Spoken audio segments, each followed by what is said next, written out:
ये तप होने की आवश्यकता है। ये तप राष्ट्रीय स्तर पर हो या व्यक्तिगत स्तर पर हो, इसके मूल में यही प्राण शक्ति है। भारत की भी एक प्राण शक्ति है, जिसको जो हमारे आंखों के सामने, जो नित्य हम अनुभव करते हैं, लेकिन हमारी दृष्टि कच्चे अहंकार पर चली गई है। हम पर भी वो 500 साल के संस्कार गहरे पड़े हैं, तो हमको वो दिखता नहीं है।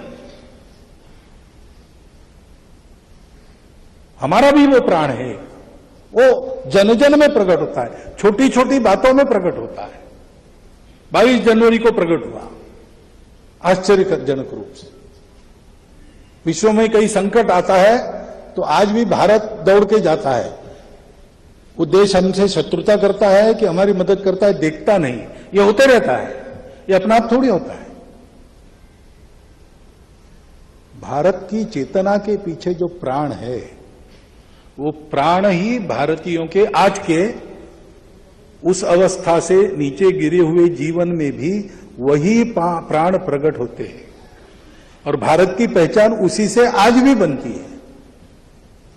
हमारा ध्यान राष्ट्रीय स्तर पर भी उसी प्राण की ओर होना चाहिए, और उसी प्राण की ओर हमारा ध्यान जाए, और उस प्राण को राष्ट्र जीवन की सभी प्रकार की गतिविधियों में हम पूर्ण चेतना के साथ उसको प्रकट कर सके।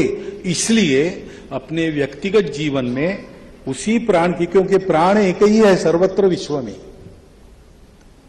व्यान उदान समान वगैरह उसके जो प्रकार बताए हैं वो कृति भेद से बताए हैं। चेतना तो एक ही है, ऊर्जा तो एक ही है। उस ऊर्जा के साथ हम संबद्ध हो जाए तो वो सारी ऊर्जा हमारे माध्यम से काम करेगी। ऐसा काम हो, इसकी बहुत आवश्यकता है।